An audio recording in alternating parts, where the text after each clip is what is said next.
Questão 17, semana 10. Uma solução de NaCl em água é aquecida num recipiente aberto. Indique a alternativa falsa. Gente, vamos lá, vamos ler as alternativas, né? A. A solução entrará em ebulição quando a sua pressão for igual à pressão de vapor. Sim, um líquido sempre entra em ebulição quando a pressão desse líquido, né, dessa solução, é igual à pressão atmosférica, certo? Quando a pressão de vapor desse líquido, dessa solução, é igual à pressão atmosférica. A diferença é que esse líquido aqui é uma mesma temperatura, vai ter uma pressão de vapor maior, certo? E esse líquido aqui vai ter uma pressão de vapor menor. E aí, à medida em que a gente vai aumentando a temperatura, a gente vê que esse líquido aqui ele vai ebulir primeiro a uma temperatura menor, enquanto que esse líquido aqui ele vai ebulir depois a uma temperatura maior, justamente por conta, né, dessa quantidade de soluto aqui que reduz a pressão de vapor. Mas ambos os líquidos vão ebulir, né, quando a pressão de vapor do líquido for igual à pressão atmosférica, certo? Então, letra A está correta. Letra B.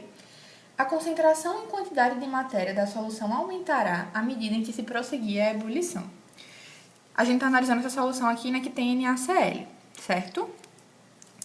À medida em que a gente vai, né, que a gente entra no processo de ebulição, a gente vai ter, né, menos água, porque a água vai se tornar vapor, e a mesma quantidade de soluto. Então, a gente vai ter a mesma quantidade de soluto, só que em quantidades cada vez menores de água, certo? De solvente. Se a gente tem a mesma quantidade de soluto e menos solvente, a concentração do soluto ela vai aumentar. E aí, na letra B, ele fala, né? A concentração e quantidade de matéria da solução aumentará à medida em que se prosseguir a ebulição. Sim, verdadeiro. C. A temperatura de início da ebulição é maior que a da água pura. Sim, foi exatamente o que a gente falou aqui no começo, né? Digamos que eu esteja, né? Vamos comparar a solução de água pura com a solução com soluto. Digamos que eu esteja, né, uma pressão atmosférica de 1 atm. A 1 atm, a minha água pura vai ebulir a 100 graus Celsius, ou seja, a 100 graus Celsius, a minha pressão de vapor, né, dessa água pura é de 1 atm, que é igual à minha pressão atmosférica, né? Por isso que a água entra em ebulição a 1 atm, porque é a temperatura... 1 atm, ó. A 100 graus Celsius, porque é a temperatura em que a minha pressão de vapor se iguala à minha pressão atmosférica, certo?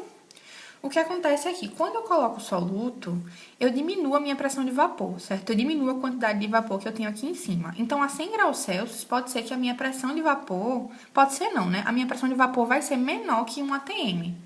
E aí, eu vou atingir a pressão de vapor de 1 atm a uma temperatura maior que 100 graus Celsius, certo? Então, a minha temperatura de ebulição, ou seja, a temperatura em que a pressão de vapor é igual à pressão atmosférica, vai ser maior que 100 graus Celsius, certo? E aí, na letra C, ele fala, a temperatura de início da ebulição é maior que a da água pura. Sim, verdadeiro. Letra D. A temperatura aumenta à medida em que a ebulição prossegue. Gente, a gente tem que lembrar que isso é uma mistura, certo? Porque a gente tende a pensar que durante a ebulição não tem alteração da temperatura. Sim, não tem alteração da temperatura se for uma substância pura, certo? Enquanto a substância pura está ebulindo, a gente não tem alteração da temperatura, mas em misturas a gente tem sim alteração da temperatura durante o processo de ebulição, certo? Então a letra D também está correta. E letra E, né? A composição do vapor desprendido é a mesma da solução residual. Gente, à medida que a gente vai ebulindo, a gente vai ter, né? Deixa eu só descer mais um pouquinho aqui. A gente vai ter somente soluto no fundo do recipiente, porque o soluto ele não vai ebulir, né? Ele é o resíduo. E vapor. O solvente vai evaporar, certo? E aí ele fala que a composição do vapor que é desprendido é a mesma da solução residual. Não, eles se separam, né? Na verdade, é uma separação da mistura. Aqui a gente só tem o soluto, que é o NaCl, né, como resíduo, e o vapor desprendido é somente vapor de água, certo? Então, a letra E é a alternativa falsa, né, sendo a resposta da questão.